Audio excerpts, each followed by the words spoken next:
$40.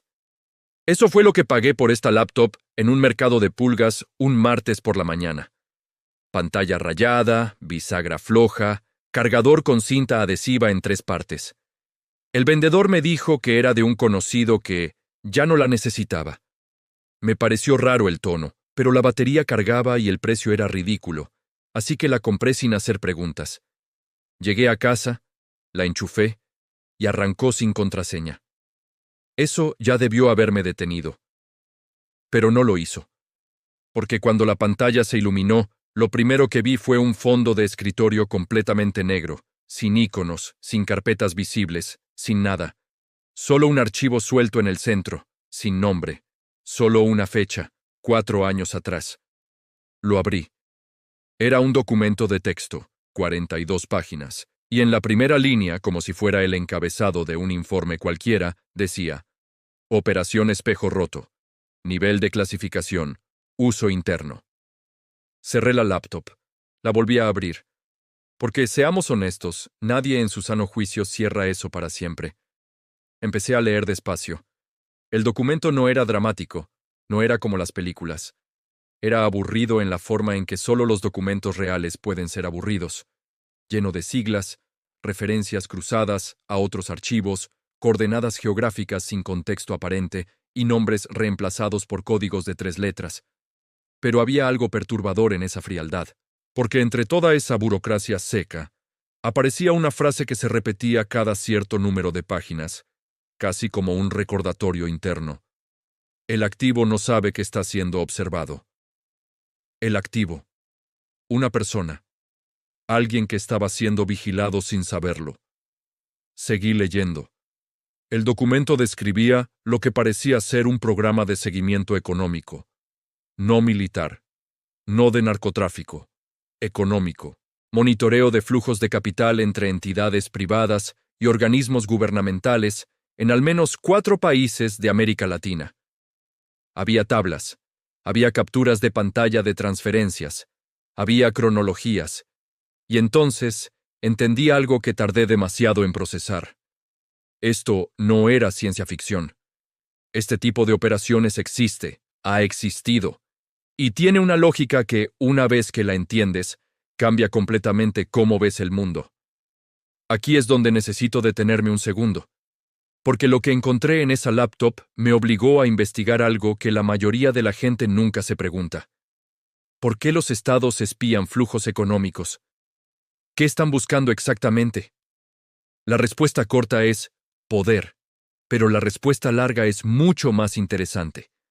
Cuando un gobierno o una agencia de inteligencia monitorea movimientos de capital, no está persiguiendo necesariamente a criminales. Está leyendo el mapa del poder real.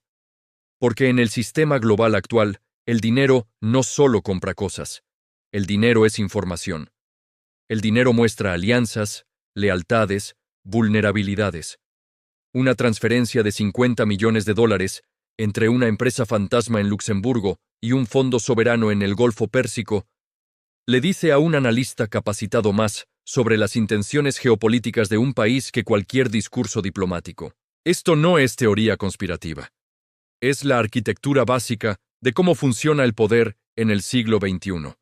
Y esa arquitectura fue exactamente lo que alguien había estado documentando en esta laptop de $40. Volví al documento. Ahora con otros ojos. Había una sección que describía a quien escribía los informes, no con nombre completo, solo con un código, RMB07. Y a diferencia del resto del texto, esta sección tenía algo que no encajaba con el tono burocrático del resto. Tenía anotaciones personales al margen, comentarios escritos a mano en el PDF, escaneados y adjuntados como imágenes dentro del documento. Y el último, escrito con letra más apurada, casi ilegible. Me están siguiendo a mí ahora. No hay fecha en esa última anotación. Busqué el nombre del vendedor en el mercado. No encontré nada. Busqué el número de serie de la laptop en línea. Nada. Busqué la fecha del documento junto con las siglas del programa. Encontré un artículo de un periódico regional, 3 años y medio atrás, que mencionaba de pasada la desaparición de un analista financiero que había trabajado como contratista para una agencia gubernamental no especificada. El artículo tenía 4 párrafos. No hubo seguimiento. 4 párrafos. Para una persona que desapareció. Eso también es parte del sistema. La capacidad que tienen ciertas estructuras de poder para hacer que algo simplemente deje de ser noticia. No con censura dramática, solo con silencio, con la inercia del olvido, con el hecho de que el mundo tiene demasiadas cosas pasando como para detenerse en un analista contratista sin nombre conocido en un país que la mayoría no ubica en el mapa. Estuve 3 días con esa laptop abierta sobre mi escritorio sin saber qué hacer. No porque tuviera miedo, aunque un poco sí, sino porque me di cuenta de algo que cambió mi perspectiva de forma permanente. Yo había comprado, por $40, un pedazo de la infraestructura invisible que mueve el mundo. No el mundo de las noticias, el mundo real. El mundo donde las decisiones que afectan a millones de personas se toman en documentos que nadie lee, en reuniones que nadie cubre, en flujos de capital que nadie rastrea excepto las personas cuyo trabajo es rastrearlos, y que a veces desaparecen.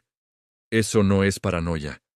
Es la consecuencia lógica de entender cómo está construido el sistema, y el sistema está construido para que no lo veas. No porque haya una conspiración centralizada con un villano en la cima, sino porque la complejidad misma es el camuflaje. Cuando algo es suficientemente técnico, suficientemente aburrido, suficientemente fragmentado entre instituciones y jurisdicciones y siglas, la mayoría de la gente lo descarta, no por falta de inteligencia, por falta de tiempo y de marco de referencia. Ese marco de referencia es exactamente lo que hace falta. Al final, formateé la laptop, guardé el documento en un lugar que no voy a mencionar, y empecé a hacer preguntas que no había hecho antes.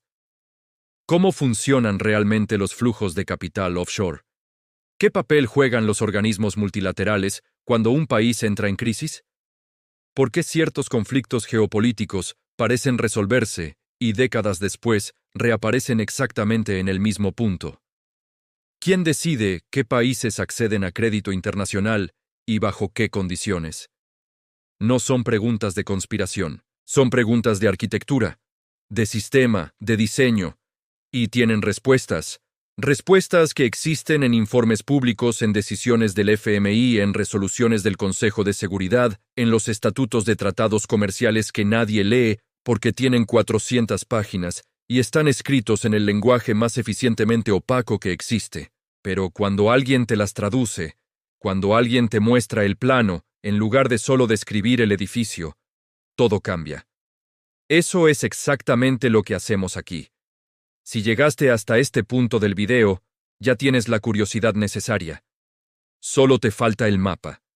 Suscríbete al canal, porque cada semana tomamos una pieza de ese sistema. El FMI, los bloques de poder, las guerras económicas, los modelos que colapsan, los que sobreviven y por qué, y la convertimos en algo que puedes entender, recordar y usar para leer el mundo con otros ojos. El mundo ya es complejo. Entenderlo no tiene por qué serlo.